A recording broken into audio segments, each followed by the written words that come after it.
அதுக்கப்புறம் ஒரு காணொலி ஒன்று பார்த்தேன், எனக்கு ரொம்ப பதட்டமா இருந்தது. அது இயக்குனர் மிஸ்கின் அவர்களை பற்றியது. இங்கே யார்ட்டையும் தயவுசெய்து தப்பா எடுத்துக்காதீங்க. என்கிட்ட கார் இல்லை, டைரக்டருங்கிற கார் இல்லையா, கார்ல இவன் டைரக்ட் பண்ணிட்டு இருக்கா அப்படின்றான். நம்ம என்னடா இது, என்ன எடுக்கிறதா வேணாம் அந்த போனை, சரி எடுத்து பார்ப்போம்னு சொல்லிட்டு எடுத்து காலில் வச்சு, டேய் நான் பல்லு விளக்கிட்டு இருக்கேன்டா, காது ஃப்ரீயா தானே இருக்கு, வாயில தானே பல்லு விளக்குறாங்க. மேடையில் அமர்ந்திருக்கும் அனைத்து திரையுலகை சேர்ந்த பெரியவர்களுக்கும் இந்த திரைப்பட குழுவினருக்கும் என்னுடைய வணக்கத்தை தெரிவித்துக் கொள்கிறேன். இங்கு வந்திருக்கும் ஊடக நண்பர்களுக்கும் எனது வணக்கத்தை தெரிவித்துக் கொள்கிறேன். எனக்கு ஆக்சுவலி இவர் மியூசிக் டைரக்டர், என்னுடைய நண்பர். அதோடு சேர்ந்து நான் திரையுலகத்தில் ரொம்ப வருஷமா பயணித்து இருக்கிறதுனால பிஆர்ஓ வெங்கட் சார், அவரு என்னுடைய நண்பர். அவரு கிட்டத்தட்ட அந்த இசையமைப்பாளர் என்எஸ்கே எனக்கு கிட்டத்தட்ட 25 வருடமா தெரியும். அப்பையிலிருந்தே மியூசிக் பண்ணணும்னு சொல்லிட்டு முயற்சி பண்ணிட்டு இருப்பாரு. மிகப்பெரிய போராளி. இந்த சமூகத்திற்கான இசை வழங்கணும் அப்படின்னு சொல்லிட்டு அதற்காக நிறைய பாடல்களை அவர் போட்டிருக்கிறாரு, தனிப்பட்ட ஆல்பமாக. நிறைய நான் அதையும் கேட்டிருக்கேன், ரொம்ப நல்லா இருந்துச்சு. இப்போ இந்த விழாவின் நாயகன் என்எஸ்கே அவர்கள் 4 பாடல் நம்ம பார்த்தோம். எல்லாமே ஒவ்வொரு விதமா வெவ்வேறு விதமாக இருந்தது. அனைத்து பாடல்களுமே அற்புதமா இருந்தது. அவருக்கு சிறப்பான எதிர்காலம் இருக்குதுன்னு நான் நம்புறேன். நிச்சயமா அது நடக்கும். இந்த படத்திலேயே கூட அன்புன்னு சொல்லி கதாநாயகனை அறிமுகப்படுத்தியிருக்கிறாங்க. எத்தன் படத்துல எனக்கு இவரை பார்த்த உடனே, முகத்தை பார்த்த உடனே எனக்கு மயில்சாமி சார் தான் ஞாபகத்துக்கு வந்தாரு. எத்தன் திரைப்படம் கும்பகோணத்தில் நடந்த போது அவர் ஒரு அவ்வளோ பெரிய ஆர்டிஸ்ட், எல்லோரிடமும் மிக சகஜமாக பழகுவார். அதே சமயத்துல அவரே சமைச்சு போடுவார் எங்களுக்கு. அவரு அவரு காசுல சமைச்சு யூனிட்ல உள்ள அத்தனை பேருக்கும் போடுவாரு. எனக்கு ஆச்சரியமா இருந்தது. தர்மம் தலை காக்கும் அப்படின்னு சொல்லுவாங்க. நிச்சயமா அன்பு அவர்களுக்கு அவர் பொருளாதாரமா எவ்வளவு சேர்த்து வச்சிருக்கிறாருன்னு எனக்கு தெரியாது. அருளுள்ளாருக்கு அவ்வுலகம் இல்லை, பொருளாருக்கு இவ்வுலகம் இல்லை, அருளாருக்கு அவ்வுலகம் இல்லைன்னு சொல்ற மாதிரி அந்த அவர் சேர்த்து வைத்திருக்கின்ற அருள் இவர் ஒரு பெரிய இடத்துக்கு கொண்டு போகும் அப்படின்னு நான் நம்புறேன். அதே மாதிரி இதுல இருக்கின்ற பாடல்கள், அதுல இருக்கின்ற இவருடைய முக பாவனைகள், இவர் நடன அசைவுகள், அந்த கதாநாயகி சொன்ன மாதிரி அது எல்லாமே மிக அற்புதமா இருக்கு. ஒரு கதாநாயகருக்கு உண்டான அத்தனை முக லட்சணமும் கொண்டவராக அவர் இருக்கிறார். இவ்வளவு நாள் எப்படி அவர் இத்தனை வருடமா அவர் இன்னும் வெளிப்படாம இருக்கிறாருங்கிறது எனக்கு ஆச்சரியமா தான் இருக்குது. ஏன்னா மயில்சாமி சாருக்கு அவ்வளவு தொடர்புகள் உண்டு. அற்புதமான மனிதர். அதே சமயத்தில் இவருக்கு இவ்வளவு ஒரு திறமை உள்ள ஒரு மனிதராகவும் இருக்கிறார். நிச்சயமா இந்த படத்தின் மூலியமா ஒரு பெரிய அளவில் வருவார் அப்படின்னு நம்புறேன். அவரை நான் வாழ்த்துறேன். இந்த படத்தினுடைய தயாரிப்பாளர் கார்த்திகேயன் சார் எங்கள் ஊரை சார்ந்தவர். நானும் கும்பகோணம். எனக்கு ரொம்ப சந்தோஷமா இருந்தது. இருக்கிறதுலே இங்க உள்ள பல பேருக்கு இதை அனுபவிச்சிருப்பீங்கன்னு நினைக்கிறேன். இருக்கிறதே பெரிய பற்று ஊர் பற்று தான். நான்லாம் சென்னை புதுசுல அப்படியே நின்றுட்டு இருக்கும்போது கோயம்பேடு இருந்து பஸ் போகும், கும்பகோணம்னு பஸ் போட பார்த்தாலே ஃபீல் ஆகி நின்றுவேன். சீரியஸா நான் தெலுங்குல எத்தனை படத்தை ஃபர்ஸ்ட் நான் தெலுங்குல படம் பண்ணேன். தெலுங்குல அங்க வச்சு போகும்போது என்ன ஆகும்னா தமிழ் மேல பற்று வந்துருச்சு எனக்கு அதிகமா. என்ன தமிழ்ல பேசுறது அங்க ஆளே கிடையாது எனக்கு. முதல் படம் தெலுங்கு. யாராவது தமிழ்ல பேசினா அலைவேன் நான். தமிழை கேட்டாலே அப்படி இருக்கும் நமக்கு. உண்மையிலேயே ஒவ்வொரு இடத்துல கடக்கும் போதுதான் அது மேல உள்ள நமக்கு இது இருக்கும்னு நினைக்கிறேன். சென்னைக்கு கிட்டத்தட்ட 25 வருடங்கள் ஆகிவிட்டது. இப்பயும் கும்பகோணம்னு ஒரு இது வந்தாலே ஒரு சந்தோஷம் தனியா வந்துடுது. நான் இங்க வந்த போது நான் இசையமைப்பாளருக்காக வந்தேன். அதுக்கப்புறம் இவங்களுக்கு இதுக்காக வந்தேன். வந்ததுக்கு அப்புறம் தான் தெரிஞ்சது இவர் வந்து கும்பகோணம் அப்படின்னு சொல்லும்போது எனக்கு தனி ஒரு இதா இருக்குது. அது இல்லாம வந்து ஒரு பெரிய கல்வி குழுமம்லாம் வச்சு நடத்தி தன்னுடைய மகளுக்காக அவளுடைய ஆசைக்காக ஒரு படத்தையே எடுக்கிற அளவுக்கு ஒரு தந்தை வந்திருக்கிறாரு அப்படின்னா உண்மையிலேயே ஒரு சிறப்பான தந்தை தான் நான் நினைக்கிறேன். இவர் வந்து இன்னொரு தந்தையின் ஆசை, அந்த மகன் இயக்குனராக இருக்கிறார், அதை பார்ப்பதற்கு அந்த தந்தை இல்லையிட்டாலும் அதோடைய இயக்குனருடைய தந்தையும் இல்லை, இதில் நடித்த ஹீரோவை நடித்த அவருடைய தந்தையும் இல்லை. ஆனால் 2 பேரும் சேர்ந்து நிச்சயமா பெரிய அளவுல அவங்களை ஆசீர்வாதம் பண்ணி இந்த படத்தை பெரிய வெற்றி கொண்டு வருவாங்கன்னு நான் நம்புறேன். அப்புறம் இந்த நிகழ்ச்சிக்கு தொடர்பு இல்லாத ஆனால் திரையுலகத்துக்கு தொடர்புடைய ஒரு விஷயத்தை பத்தி நான் இப்ப பேசலாம்னு நினைக்கிறேன். ஆக்சுவலி நான் ஊருக்கு போக வேண்டியது இந்த நிகழ்ச்சியினால கலந்துக்க முடியாத சூழ்நிலை தான் இருந்தது. அதுக்கப்புறம் ஒரு காணொலி ஒன்று பார்த்தேன், எனக்கு ரொம்ப பதட்டமா இருந்தது. அது இயக்குனர் மிஸ்கின் அவர்களை பற்றியது. இங்கே யார்கிட்டையும் தயவுசெய்து தப்பா எடுத்துக்காதீங்க, இந்த இதுக்கு சம்பந்தம் இல்லாதான், ஆனா திரைக்கு சம்பந்தமானது. முதல்ல நான் எப்படிப்பட்டவங்கிறது நான் உங்களுக்கு சொல்லிக்கிறேன். எனக்கு நிகழ்ந்ததை சொல்லிட்டு சொன்னாவே இது எப்படிப்பட்டதுன்னு தெரியும். நான் ஒரு நாள் ஒரு 10 வருடங்களுக்கு முன்னாடி தூங்கிட்டு இருக்கேன், நைட்டு வீட்டில் நல்லா தூங்கிட்டு இருக்கேன். அப்ப எனக்கு ஒரு ஃபோன் வருது, நைட் 2 மணி. நான் 24x7 என் ஃபோன் அட்டன் பண்ணுவேன், யார் ஃபோன் பண்ணாலும். அப்ப ஃபோன் எடுத்தவன் என் நண்பன். என்ன பண்ணிட்டு இருக்க அப்படின்னா, ஏன்னா நைட்டு 2 மணிக்கு என்னடா பண்ணிட்டு இருப்பாங்க, தூங்கிட்டு இருக்கேன் அப்படின்னு. ஓ தூங்கிட்டு இருக்கியா, அப்படி என்ன பண்ற, உடனே அவன் கார் எடுத்துட்டு மனோ சார் வீடு இருக்குல்ல அங்க கொஞ்சம் வா அப்படின்னா. எதுக்கு அப்படின்னு கேட்டேன். இல்லை நான் இங்கே தனியாக நின்றுட்டு இருக்கிறேன், எனக்கு வீட்டுக்கு போகிறதுக்கு வந்து ஆட்டோ கூட இல்லை, எனக்கு எப்படி இருக்குன்னு தெரியல அப்படின்னா. நான் சொன்னேன், ஏன்னா நைட் 2 மணிக்கு கூப்பிட்ற, என்கிட்ட கார் கூட கிடையாதா. ஆனால் இப்போ என்கிட்ட கார் இருக்கு, அப்போ இல்லை, என்கிட்ட கார் இல்லை. ஏடா டைரக்டருங்கிற, கார் இல்லையா, கார்ல டைரக்ட் பண்ணிட்டு இருக்கா அப்படின்றான். அது முடிஞ்சு போச்சு. அதுக்கப்புறம் 1/2 மணி நேரம் கொண்டு எடுத்தான். அவன் என்ன நிலையில கொண்டு எடுத்தாங்கிறது அப்புறம் தான் நான் பார்த்தேன், அவன் உணர்ந்தேன். சரி, அதுக்கப்புறம் 1 மாசம் கழிச்சு இன்னொரு நண்பன் ஃபோன் பண்றான். காலையில் 7 மணிக்கு பல்லு விளக்கிட்டு இருக்கேன். இவரை மாதிரி ஒரு இசையமைப்பாளர் புதுசா பாட்டு போட்டா எனக்கு ஃபோன் பண்ணி பாடியெல்லாம் காட்டுவாரு. அவர் பேர் தவுமணி. அவர் இப்போ இங்கே உள்ள ஊர்ல தான் இருக்காரு. 7 மணிக்கு ஃபோன் அடிக்கிறாப்புல. அவர் ஃபோன் வந்தாலும் கொஞ்சம் பயமாவும் இருக்கும். எடுத்த உடனே நம்ம என்ன சூழல் இருக்கான்னு தெரியாம பாட ஆரம்பிச்சிருவாப்புல. நம்ம என்னடா இது, இவன் என்ன எடுக்கிறதா நம்ம அந்த ஃபோனை, சரி எடுத்து பார்ப்போம்னு சொல்லிட்டு எடுத்து காலில் வச்சேன். அப்போ பல்லு விளக்கிட்டு இருக்கேன். ஹலோ அப்படின்னா, என்ன பண்ணிட்டு இருக்க, பல்லு விளக்கிட்டு இருக்கேன். சரி சரி ஒரு பாட்டு வைக்கிறேன் கேளு. டேய் நான் பல்லு விளக்கிட்டு இருக்கேன்டா. காது ஃப்ரீயா தானே இருக்கு, வாயில தானே பல்லு விளக்குறாங்க. டேய் என்னடா இது, இத்தனைக்கு நான் எவ்வளவு சொல்லி கேட்காம பாடிதாங்க முடிச்சான். அது முடிஞ்சு போச்சு.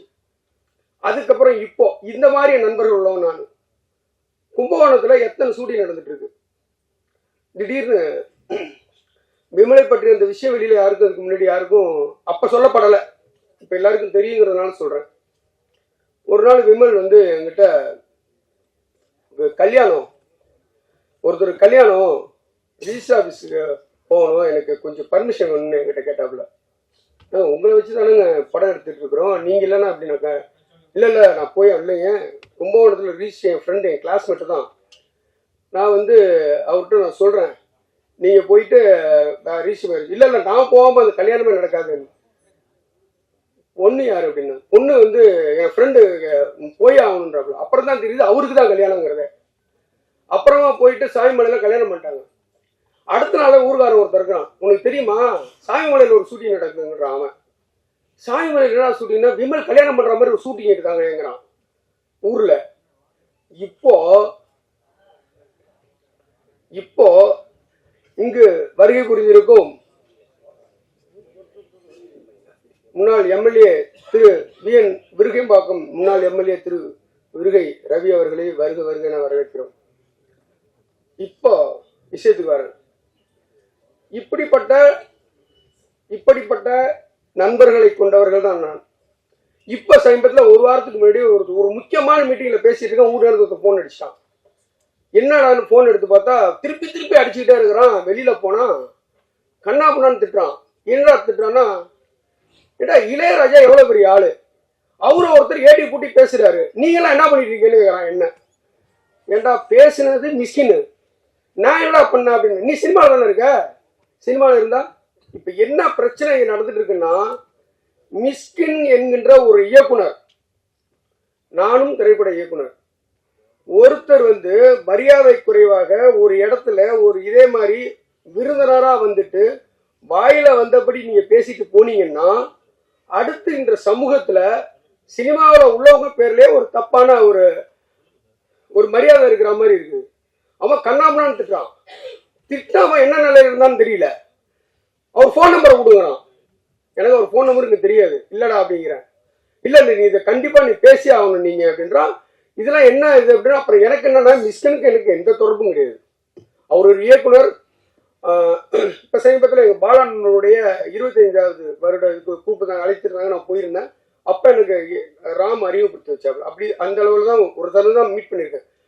எனக்கு என்னன்னு கேட்டீங்கன்னா, மிஸ்கின் வந்து ஒரு இடத்துல வந்து பேசிட்டு போறாரு. அந்த ஸ்டேஜில் வந்து திரு அமீர் இருக்கிறாரு, வெற்றிமாறன் இருக்காரு, லிங்குசாமி இருக்கிறாரு. இப்ப சில பேர் இருக்கிறாங்க, லிங்குசாமி எந்திரிச்சு போயிடுறாரு. இப்ப என்ன ஆக்குறாங்கன்னா, மீடியாக்கள் என்ன நடக்குதுன்னா, யாரும் அப்படிதான் புரிஞ்சுக்குவோம். இவர் பேசுறாரு, நகைச்சுவையும் பேசுறாரு, நகைச்சுவை நிறைய பேசினாரு அவரு, அதுக்கு அவங்க சிரிக்கிறாங்க. ஆனா அது என்னவா சென்றடைஞ்சிருக்குது அப்படின்னா, இவர் பேசுகின்ற ஆபாசமான விஷயங்களுக்கு அவர்கள் வந்து சிரித்தா மாதிரி ஒரு கட்டமைப்பு உருவாயிடுச்சு உண்மையிலேயே. அதுக்கு விளக்கம் வந்து அமீர் நேற்றுக்கு ஒரு நேர்காணல கொடுத்துட்டு இருக்கிறாரு. எங்களுக்கு சீரியஸாவே வெற்றிமாறன் நானும் எந்திரிச்சு போயிடலான்னு பேசிட்டு இருந்தோம். ஒரு இப்போ காணொலியில் வந்துருக்குது, நேற்று இன்டர்வியூ பார்த்தேன் நாங்கள் எந்திரிச்சு போறதா இருந்தோம். ஆனா ஏற்கனவே லிங்குசாமி எந்திரிச்சு போயிட்டாரு. இப்ப நம்மளும் எந்திரிச்சு போனோம்னா பாய்காட் பண்ணிட்டாங்க, ஆடியோ லான்ச்சில் அவங்களுக்கு ரொம்ப பிரச்சனையாயிருச்சு, எந்திரிச்சு போயிட்டாங்கிற மாதிரி ஒரு தப்பான ஒரு இது வந்துடும். அதனால இருந்துட்டு போயிடுவோம்னு சொல்றாங்க. அப்போ இங்கே தவறாக பேசுவது மிஸ்கின், பலிகாரனா உட்காந்து வேடிக்கை பார்த்தவங்களாம் பிரச்சனை அனுபவிக்கிறாங்க. ஒவ்வொரு இடத்துல போய் சொல்ல முடியுமா வெற்றிமாறன்? ஆனா உண்மையிலேயே நான் பாலுமகேந்திரா சார் உதவியாளர், வெற்றிமாறனும் நானும் ஒன்னா பணி புரிஞ்சிருக்கோம். வெற்றிமாறன்கிறவர் எப்படிப்பட்டவர், எவ்வளவு புத்தகங்கள் படித்தவர், எவ்வளவு படித்தாளுங்கிறது பக்கத்தில் இருந்த எனக்கு நல்லா தெரியும். மிஸ்கின் என்கின்ற நபர் எத்தனை புத்தகங்கள் படித்தாருங்கிறது நமக்கு தெரியாது. ஆனா அவர் எந்த ஆடியோ லான்ச்சுக்கு வந்தாலும் தமிழ்ல எழுத்தாளர்களே இல்லையா, தமிழ்ல திரைப்பட இயக்குநர்களே கிடையாதா? சரி, நீங்க ரசிச்சுட்டு போங்க. நீங்க வீட்டுல இருந்து கிளம்பும் போதே ஒரு முடிவோட கிளம்புறீங்க. என்னன்னா இன்னைக்கு யார போய் திட்டலாம். இப்ப இது இன்னொரு அசௌகரியம் இருக்கு. ஸ்டேஜ்ல வந்து இவரோட சின்ன வயசு பசங்களா இருந்துட்டாங்கன்னா அவனுக்கு சந்தோஷப்படுறாங்க, தம்பி தம்பின்னு கூப்பிட்டா. நார்மலா அப்படி திரும்பினாலே இவரோட வயசு அதிகமா இருந்தா பயப்படுறாங்க, ஐயோ இவன் நம்மள வாடக்கூடாதுன்னு கூப்பிடுறாங்க. உண்மையிலே நடக்குது. கொட்டுக்காலின்னு ஒரு படம் உண்மையில நான் அன்னையில இருந்து ஸ்டார்ட் பண்ணேன். எனக்கு இன்னொரு என்னன்னா, மிஸ்கினின் படைப்புகள் மீது எனக்கு எந்த விமர்சனமும் கிடையாது. மிக அற்புதமான ஒரு படைப்பு, அதுல என்ன பிரச்சனையும் எனக்கு கிடையாது. ஆனா அதுல எடுக்க வேண்டிய பெயரை நீங்க ஏன் வந்து ஒரு இடத்துல பேசி கெடுத்துக்கிறீங்க? நீங்க கெடுக்கிறது இல்லாம நீங்க உட்கார்ந்து இருக்கிறத பக்கத்து சீட்டுக்காரர்களா ஏன் பிரச்சனையை உண்டு பண்றீங்க? நீங்க இதுக்கப்புறம் இப்ப பத்திரிகையாளர்களை கொதி செல்கிறாங்க. உண்மையிலே நாகரிகங்கிறது, இப்ப நானே இங்க பேசினா கூட சில சமயங்கள் நாகரிகங்கிறது நீங்க வந்து வெளியில வந்து பேசுவீங்க, இது ஒரு நாகரிகத்தை நீங்க கடைபிடிக்கிறீங்க. ஆனா அதற்காக நான் பேசிய எல்லா வார்த்தைகளுக்கும் உங்களுக்கு சம்மதமா இருக்குன்னு நான் நினைச்சேன்னா நான் என்னை விட ஒரு முட்டாள் வேற யாருமே கிடையாது. இப்போ இன்னொன்னு சொல்றேன், உலகத்துல உள்ள எல்லா புத்தகத்தையும் படிச்சு நான் அன்பை போதிச்சுன்னு லாஸ்டா பேசுறேன். திருக்குறள் படிச்சிருக்கியா நீ? திருக்குறள்னு ஒண்ணு தமிழ்நாட்டுல இங்க இருக்கிற இந்திய பிரதமரே திருக்குறள் பெருமையை பத்தி வெளிநாடுகள்ல பேசுறாரு. இங்க இருக்கிற ஒவ்வொருத்தவங்களும் தமிழ்நாட்டின் கௌரவமா இருக்கு, திருக்குறளா இருக்குது. அதுல ஒருத்தன் இசைஞானி இளையராஜா. நீ இளையராஜாவை வந்து அவரு இசை பேரரசு. அதுக்கும் மேல இந்த நூற்றாண்டிலேயே இந்த உலகத்தை, இந்த தமிழ்நாட்டை இவரை போல ஒருத்தன் மக்களை மகிழ்ச்சிய கலையில் கிடையாது. இன்னும் சொல்ல போனா இசைஞானி ஒருத்தர் பிறக்கும் போது தாளாட்டு, சாவுற வரைக்கும். இன்னொன்னு, நீங்க உங்களை மாதிரி ஆட்கள் வந்து பிபி ஏத்துற மாதிரி ஏதாவது பேசிட்டு போறீங்க. அவர் ஒரு டாக்டர். அவ்வளோ விஷயங்கள் அவர் வந்து இன்னைக்கு வந்து அவர் இல்லைன்னா நிறைய சேனல் கிடையாது, எஃப்எம் கிடையாது. அவ்வளோ பெரிய மனிதன். நீ போற போக்கில் வந்து அங்கிருந்து வந்து அவன் இளையராஜன் என்ன சைடிஸ் அவர் உனக்கு எப்படி நீ பேசலாம் அதை? அப்போ நீ திட்டுற. இன்னொன்று நீ பேச, நான் வந்து அவர் மேல அவ்வளோ மரியாதை வச்சிருக்கிறேன், ஒரு காலை போய் முத்தமிடுவெல்லாம் பேசுறீங்க. ஓகே, அந்த மரியாதைக்கு நீங்க கொடுக்குற விளையாது இப்படிதான் பேசுவீங்களா ஒரு ஒரு பொது நாகரிகம் எடுத்து மேடையில? அதே மாதிரி கொட்டுக்காளி மேடையில் அந்த படத்துல வந்துங்க அவ்வளவு அருமையா இருக்குதுன்னு சொல்லி அவ்வளவு விஷயங்கள் கொட்டுக்காளியை பத்தி எல்லாரும் இயக்குனரும் பேசுறாங்க. நீ உதாரணத்துக்கு என்ன சீனை சொல்ற? எந்த சீனை நீ சூரிய நடிப்புல நடிச்சதுல பிடிச்சதுன்னு சொல்ற? என்ன சொல்றீங்கன்னா மறுநாளே இது பரபரப்பாகணும்னு நீ நினைக்கிற. அதுக்காக எல்லோரும் முகம் சுளிக்கிற மாதிரி விஷயத்த சொல்ற. இது எப்படி சரி? ஒரு ஒரு மேடையில வந்து நீ பேசுறது எல்லா மனிதர்களும் வந்து நீங்க மேடையில் இங்க இருக்கிறவங்களுக்கு கிடையாதுங்க, இது கிடையாது. இன்னைக்கு யூடியூப் உலகம் பூரா போயிடுச்சு. நீ எது பேசினாலும் உலகம் பூரா பாக்குறான். அப்ப உலகம் பூரா உள்ளவங்க நீங்க தனியா பேச திரையுலகம் ஏன் எழுத்து கேள்வி கேட்கணும் வேற யூடியூப்ல நிறைய பேர் பேசுறாங்க. நான் இப்ப துறையுலகை சார்ந்தவர் தான். நேற்று அருள்தாஸ் அவர் வந்து பேசினாரு. அதை ஒரு துறைச்சா நான் இயக்குனர் அவரு ஜாதியில இருந்தா நான் பேசுறேன். இதை வன்மையா இந்த மாதிரி எந்த இடத்துலையும் போய் இந்த மாதிரி பேசக்கூடாது. பேசி இவர் பேசிட்டு போயிடாருங்க, நம்மள வந்து வாழ்வாழ்வாழ்னு கத்துறானுங்க. நீங்க என்ன அப்படி இருக்கு? எனக்கு தெரிஞ்சு இவர் பேசுனதுக்கு அப்புறம் 15 போன் நான் அட்டன் பண்ணிருக்கேன் ஊர்ல இருந்து. என்னன்னா அவங்களுக்கு தெரிஞ்சு சினிமாக்காரவங்க, அவங்களுக்கு தெரிஞ்ச சினிமாக்காரங்க தான் புலம்புவாங்க. நீங்க வந்து நார்மலா ஒரு இடத்துல வந்து நீங்க பேசிட்டு போயிருங்க, ஆனா அது எவ்வளவு பெரிய விஷயங்கள் எல்லாம் வந்து இது பண்றீங்க. இன்னொன்னு, நீங்க முன்னாடியே தயாரிச்சுட்டு வந்து தான் பேசுறீங்க, நீங்க சாதாரணமா கிடையாது.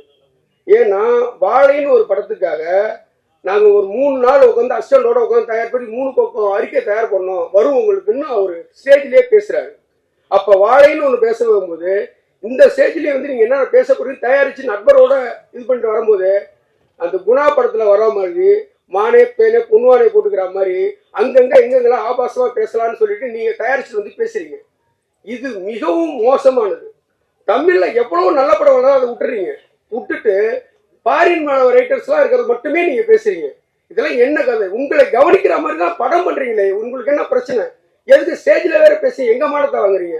தயவு செய்து தம்பி மிஸ்கின், நீங்க எல்லாருக்கும் அண்ணனா இருந்து தம்பி அவர் நான் உங்களை சொல்றேன். ஏன்னா உங்களுக்கு அடிப்படை நாகரிகம் தெரியலங்கிறதுனால எனக்கு நீங்க தம்பி தான். தம்பி மிஸ்கின், இனிமே எந்த ஸ்டேஜுக்கு போனாலும் தயவு செய்து நாவை அடக்குங்கள், சாதாரண பேசுங்க. இந்த இன்னொரு விஷயம், வலைபேச்சுன்னு ஒரு இதுல அந்த நண்பர் 25 வருஷம் நண்பர், இவர் எப்பெல்லாம் இவர் ஸ்டேஜ்ல பேசுறோம் அடுத்த நாளே அனாகரமே பேசக்கூடாதுன்னு வலையுள்ள பேசிக்கிட்டே இருக்கிறாரு. விஷ்ணு எல்லா இடத்துலயும் உட்காந்து பேசுறாரு. இந்த மாதிரி 4-5 பேர் வந்து வலையுள்ள பேசிக்கிட்டே இருக்கிறாங்க. நிச்சயமா அவருக்கு தெரியாம இருக்காது. இன்னொன்னு, இங்க பேசுறதுக்கு அமீர் சொல்றாரு ரஞ்சித் எனக்கு போன் பண்ணி வருத்தப்பட்டாருங்கிறாரு. இப்போ இவரை அழைச்சிட்டு அவர் எல்லாத்தையும் பண்ணி எடுக்க தெரியுமா? தயவு செய்து தம்பி மிஸ்கின், இனிமே இந்த மாதிரி எந்த ஸ்டேஜ்ல போய் பேசாதீங்க. நன்றி, வணக்கம்.